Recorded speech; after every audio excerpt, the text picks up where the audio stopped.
L'histoire que vous allez entendre maintenant est basée sur des faits réels. Les noms des personnages ont été modifiés pour préserver leur identité.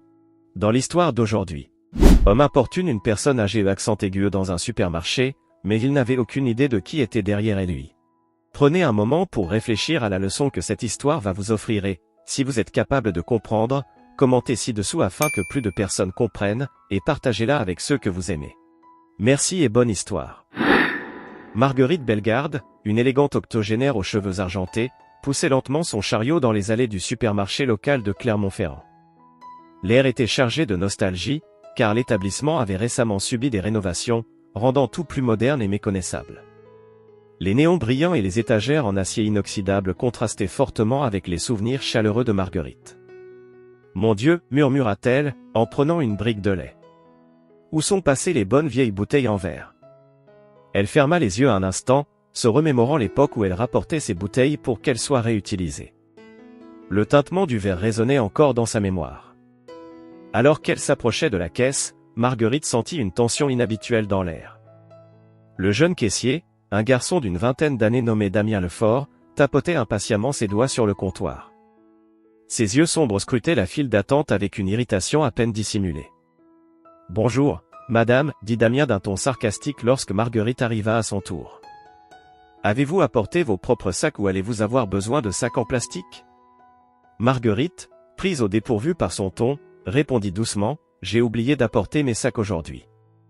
J'aurais besoin d'utiliser ceux du magasin, s'il vous plaît. Damien leva les yeux au ciel de manière théâtrale. Vous savez, c'est vraiment mauvais pour l'environnement de continuer à utiliser des sacs en plastique. Nous devrions tous faire notre part pour sauver la planète.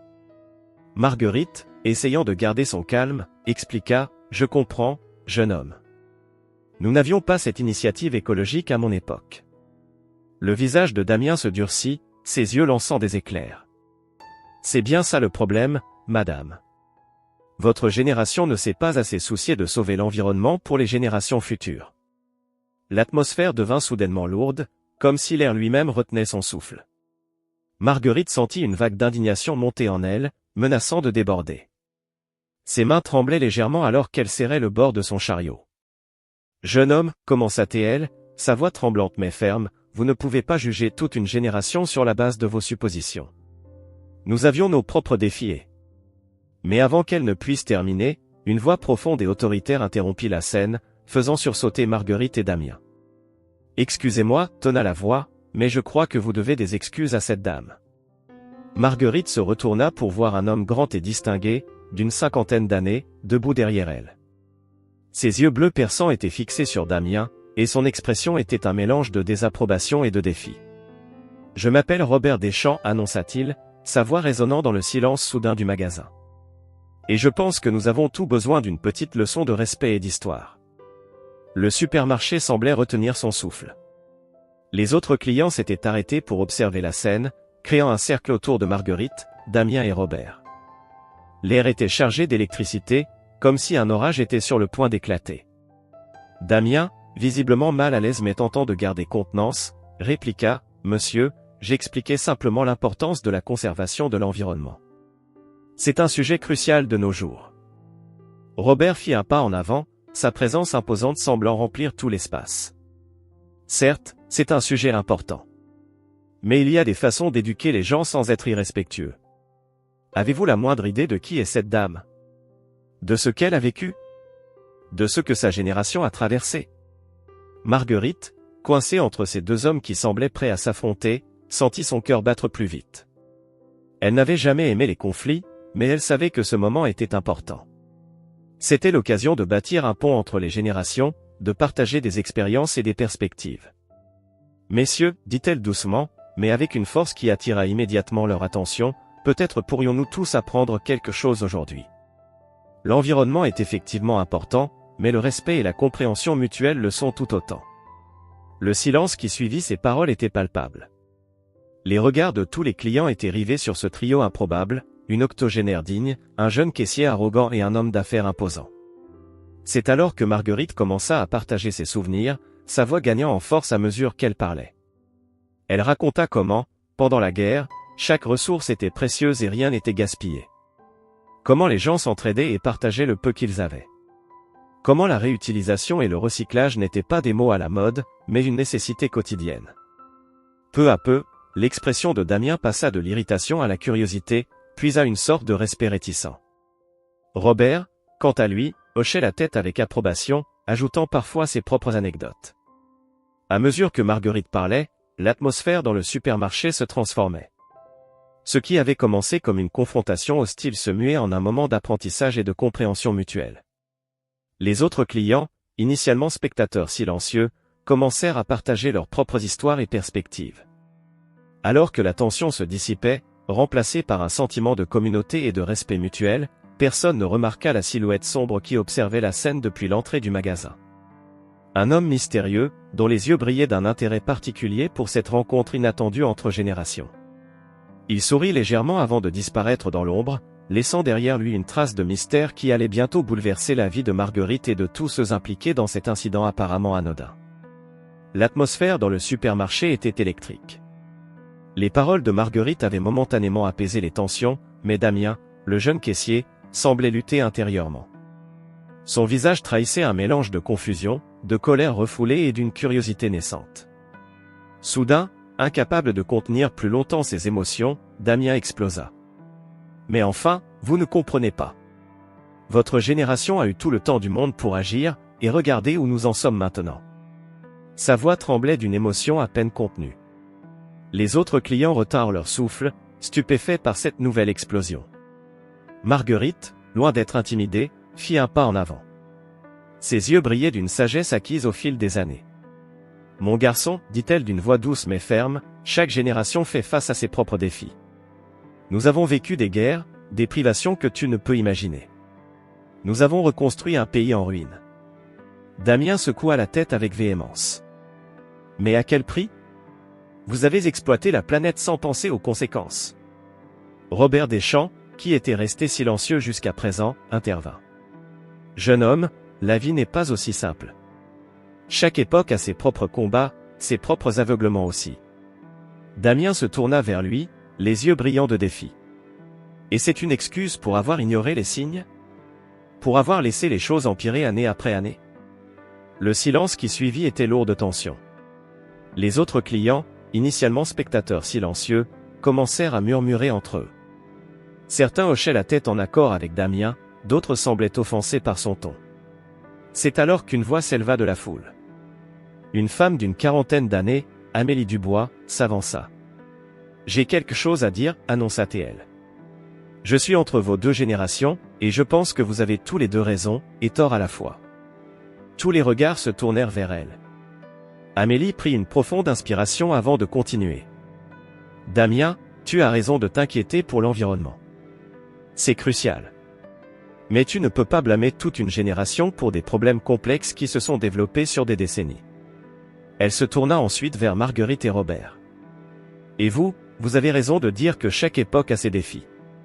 Mais il faut aussi reconnaître que certaines décisions passées ont eu des conséquences négatives que nous subissons aujourd'hui. » Un murmure d'approbation parcourut la foule. Amélie avait touché un point sensible. Marguerite, les yeux brillants de larmes contenues, hocha lentement la tête. « Vous avez raison, ma chère. Nous n'avons peut-être pas tout fait correctement. Mais nous avons fait de notre mieux avec les connaissances que nous avions à l'époque. » Damien, visiblement ébranlé, passa une main dans ses cheveux. Je suppose que je n'avais jamais vraiment réfléchi à ça sous cet angle. » Robert, sentant une ouverture, s'avança. « C'est là que réside la beauté du dialogue entre générations. Nous pouvons tous apprendre les uns des autres. » Soudain, une nouvelle voix s'éleva. C'était celle de Léon Mercier, le gérant du supermarché, qui avait observé la scène depuis le début. « Mesdames et messieurs, dit-il d'une voix forte, je pense que nous sommes tous témoins de quelque chose d'important ici. Au lieu de nous diviser, pourquoi ne pas utiliser cette énergie pour créer du changement ? » Les regards intrigués se tournèrent vers lui. Léon continua, « Je propose que nous organisions une série de rencontres intergénérationnelles ici même, dans notre supermarché. Un lieu où les jeunes et les moins jeunes pourront échanger, partager leurs expériences et trouver des solutions ensemble. » L'idée fut accueillie par un mélange d'exclamations enthousiastes et de murmures curieux. Damien, après un moment d'hésitation, leva la main. « Je voudrais m'excuser, dit-il, la voix tremblante. J'ai été irrespectueux et j'ai fait des suppositions injustes. Madame Bellegarde, je suis désolé. Marguerite lui sourit avec bienveillance. L'important est d'apprendre et de grandir, mon garçon. Je serais ravi de participer à ces rencontres et d'en apprendre davantage sur ta vision du monde. Alors que la tension se dissipait et que les conversations animées remplissaient le supermarché, personne ne remarqua l'homme mystérieux qui observait toujours la scène depuis l'ombre. Ses yeux brillaient d'un intérêt accru, et un sourire énigmatique jouait sur ses lèvres. Il sortit discrètement un téléphone portable et murmura, « Phase 1 accomplie. Le terrain est prêt pour la suite du plan. » Puis, aussi silencieusement qu'il était apparu, l'homme disparut dans la nuit, laissant derrière lui un groupe de personnes transformées par cette confrontation inattendue, ignorant totalement le rôle qu'ils allaient bientôt jouer dans un plan bien plus vaste et complexe. Alors que la tension entre Marguerite et Damien semblait atteindre son paroxysme, une voix profonde et autoritaire résonna soudainement dans le supermarché, faisant sursauter tous les présents. « Pardonnez-moi, mais je crois qu'il est temps d'intervenir. » Tous les regards se tournèrent vers la source de cette interruption. Un homme imposant se tenait à l'entrée du magasin, son costume impeccable contrastant avec l'atmosphère décontractée du supermarché. Ses yeux perçants balayèrent la scène, s'arrêtant brièvement sur chaque visage avant de se fixer sur Damien. « Je me présente, Lucien Vauquelin, annonça-t-il en s'avançant. Ses pas résonnaient dans le silence soudain qui s'était abattu sur les lieux. « Je suis le propriétaire de cette chaîne de supermarchés, et je dois dire que je suis intrigué par ce qui se passe ici. » Damien pâlit visiblement, réalisant soudain la gravité de la situation.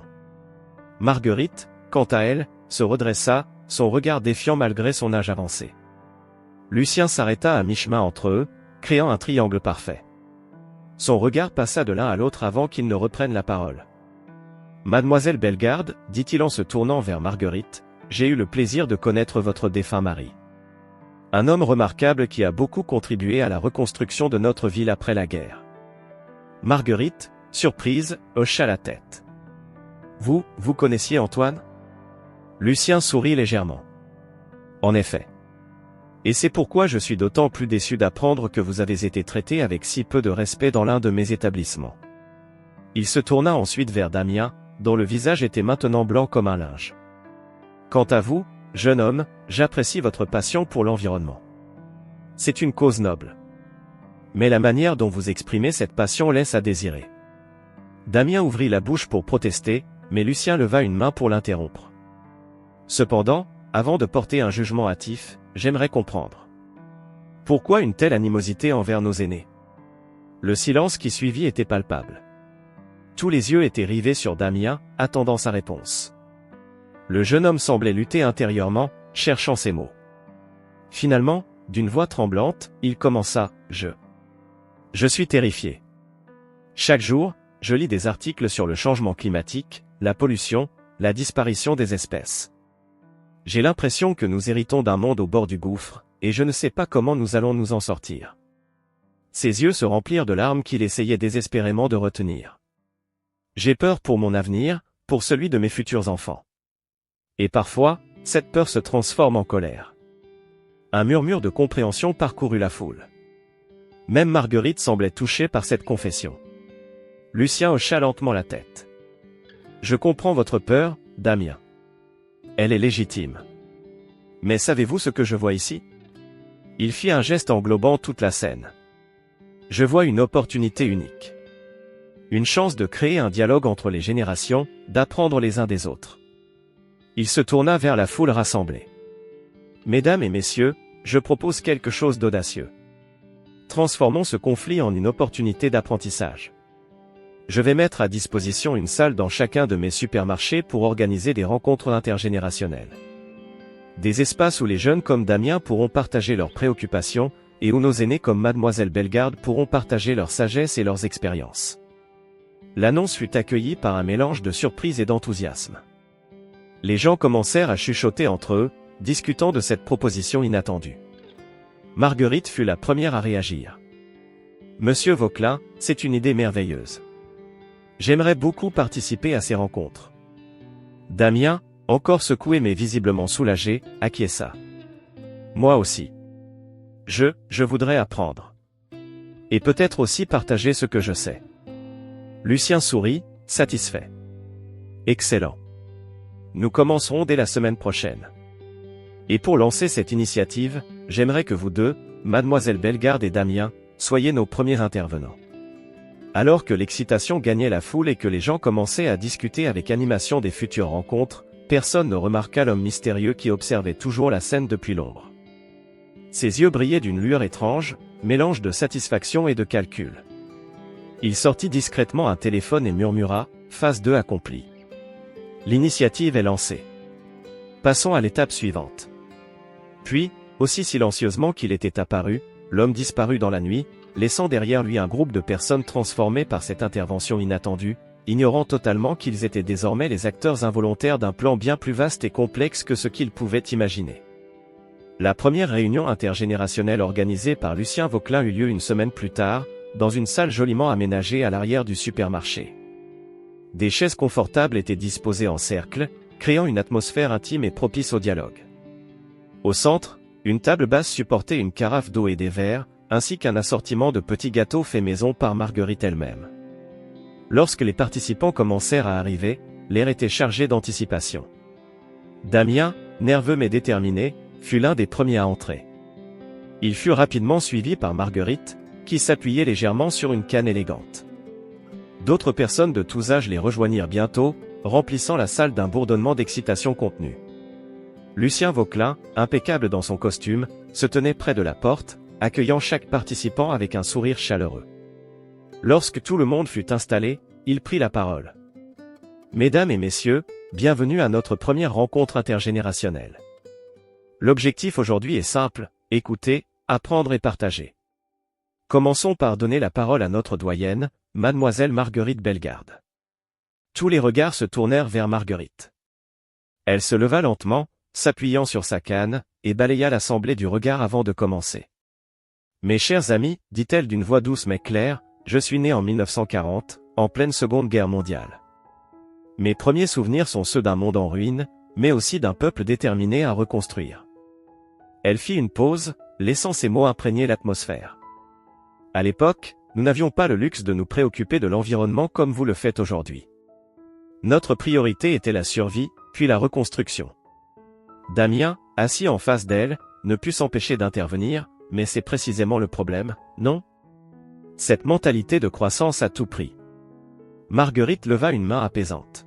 « Je comprends ton point de vue, Damien.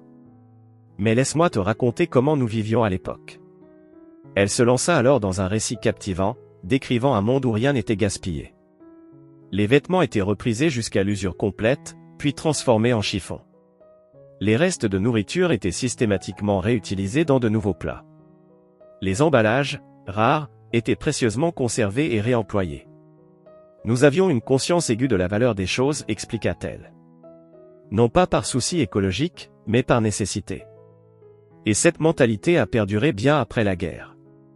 Un homme d'une cinquantaine d'années, Pierre Gagnon, prit la parole. « Je me souviens que ma grand-mère gardait toujours les élastiques des journaux. Elle disait qu'on ne savait jamais quand ça pourrait servir. » Des rires de reconnaissance parcoururent l'assemblée. Marguerite hocha la tête avec un sourire. « Exactement. Nous avions une culture de la réutilisation et de la réparation qui s'est malheureusement perdue avec l'avènement de la société de consommation. » Damien, visiblement touché par ces témoignages, demanda « Mais comment avons-nous pu passer d'une telle mentalité à notre société actuelle de surconsommation ?» C'est alors qu'un homme plus âgé, Jules Lecomte, ancien professeur d'histoire, prit la parole. « C'est une excellente question, jeune homme. Après la guerre, il y a eu une période de croissance économique sans précédent, les 30 Glorieuses. Cette prospérité soudaine, combinée aux avancées technologiques, a créé une société d'abondance. » Il poursuivit, expliquant comment la publicité et le marketing ont encouragé la consommation, comment les produits jetables sont devenus la norme au nom de la praticité. Marguerite reprit, « Nous pensions sincèrement que c'était le progrès, que nous améliorions nos vies. Nous n'avions pas conscience des conséquences à long terme de ce mode de vie. » Un silence pensif s'abattit sur la salle.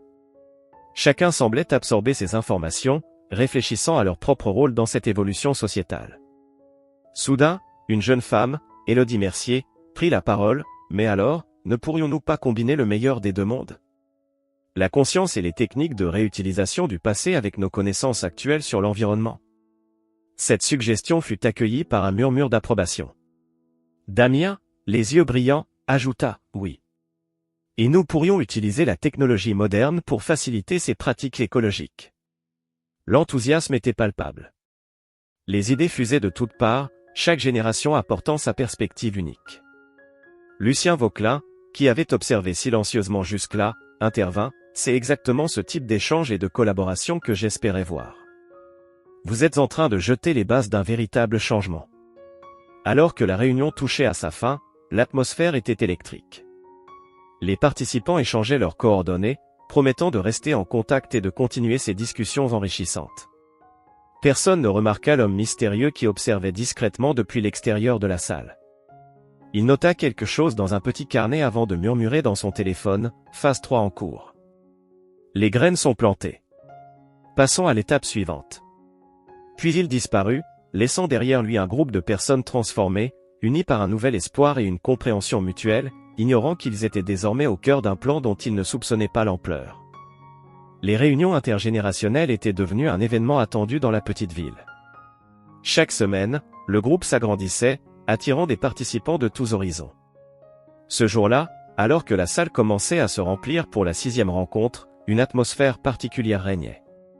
Quelque chose dans l'air laissait présager que cette session serait différente des précédentes. Lucien Vauquelin, comme à son habitude, accueillait les participants à l'entrée.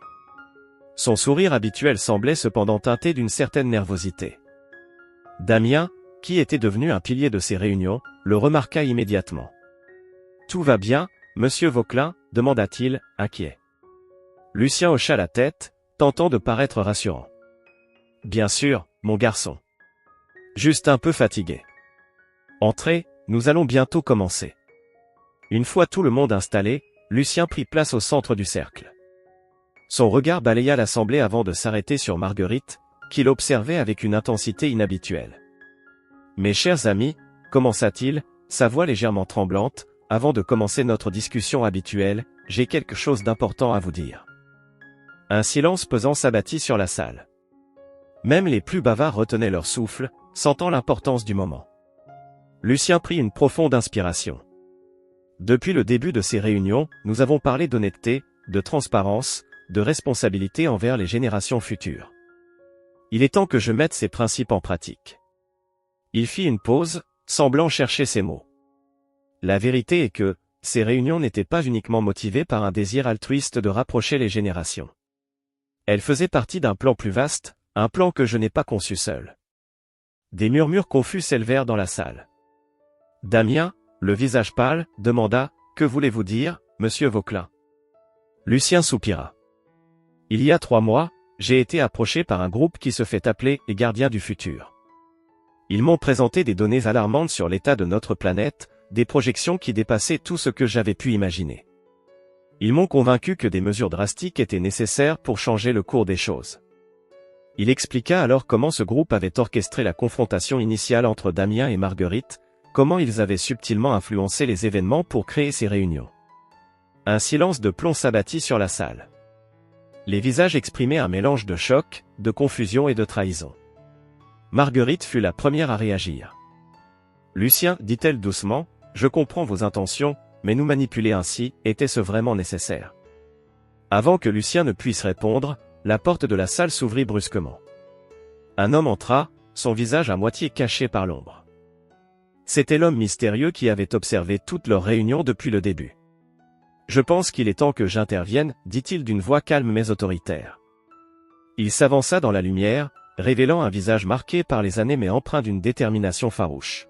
« Je suis le docteur Étienne Rousseau, fondateur des Gardiens du Futur. Et je suis ici pour vous dire que tout ceci n'était que le début. » Un brouhaha s'éleva dans la salle. Damien se leva brusquement. « Le début de quoi exactement? Que attendez-vous de nous ?» Le docteur Rousseau sourit légèrement. « Ce que nous attendons? Que vous sauviez le monde, bien sûr. » Il expliqua alors que les Gardiens du Futur avaient mis en place des réunions similaires dans des centaines de villes à travers le monde. Chaque groupe, comme le leur, avait été soigneusement sélectionné pour son potentiel à générer des idées innovantes et à mobiliser sa communauté. Vous n'êtes pas simplement un groupe de discussion, poursuivit-il. Vous êtes l'avant-garde d'un mouvement global. Les idées que vous avez développées ici, combinées à celles d'autres groupes comme le vôtre, pourraient révolutionner notre approche de l'environnement et de la société. L'Assemblée était partagée entre l'indignation d'avoir été manipulée et l'excitation face à cette révélation. Élodie Mercier, la jeune femme qui avait suggéré de combiner les pratiques du passé avec les connaissances actuelles, prit la parole. Donc, tout ce que nous avons discuté, toutes nos idées, elles pourraient vraiment faire une différence à l'échelle mondiale. Le docteur Rousseau hocha la tête. Exactement. Mais seulement si vous choisissez de poursuivre. Nous ne pouvons pas vous y forcer. La décision vous appartient maintenant. Un silence pensif s'installa. Chacun semblait peser le pour et le contre de cette révélation inattendue. Finalement, contre toute attente, ce fut Marguerite qui brisa le silence. Mes amis, dit-elle en se levant lentement, j'ai vécu assez longtemps pour savoir que parfois, les grands changements nécessitent des méthodes peu conventionnelles. Nous avons été manipulés, c'est vrai. Mais regardez ce que nous avons accompli, les liens que nous avons tissés, les idées que nous avons développées. Allons-nous vraiment tout abandonner à cause de notre orgueil blessé? Ces paroles semblèrent toucher une corde sensible chez beaucoup. Les visages s'adoucirent, les postures se détendirent. Damien, après un moment de réflexion, ajouta, « Madame Bellegarde a raison. Peu importe comment nous en sommes arrivés là. Ce qui compte, c'est ce que nous allons faire maintenant. » Peu à peu, un consensus commença à émerger. Malgré la manipulation initiale, le groupe décida de poursuivre leur mission, mais cette fois-ci en pleine connaissance de cause et avec un objectif plus ambitieux. Alors que la réunion se terminait sur une note d'espoir et de détermination renouvelée, personne ne remarqua la silhouette qui s'éloignait discrètement. L'homme mystérieux, qui n'était autre que le docteur Rousseau lui-même, sourit en murmurant dans son téléphone. Phase finale enclenchée. Le véritable travail commence maintenant. Et ainsi, ce qui avait commencé comme une simple dispute dans un supermarché était sur le point de se transformer en un mouvement mondial, porteur d'espoir pour les générations futures. L'avenir restait incertain, mais pour la première fois depuis longtemps, il semblait un peu plus lumineux. 5 ans s'étaient écoulés depuis la révélation du docteur Étienne Rousseau. Le petit groupe de discussion du supermarché s'était transformé en un mouvement local puissant, inspirant des changements significatifs dans toute la ville. Mais ce jour-là, alors que les membres se réunissaient pour leur assemblée annuelle, une atmosphère particulière régnait dans l'air. La salle, autrefois à l'arrière du supermarché, était maintenant un vaste auditorium dans le nouveau centre communautaire écologique, fruit de leurs efforts collectifs. Les murs étaient ornés de photos retraçant leur parcours, la première confrontation entre Damien et Marguerite, les réunions hebdomadaires, les projets communautaires qui en avaient découlé. Damien, désormais adjoint au maire en charge de l'environnement, prit place sur l'estrade.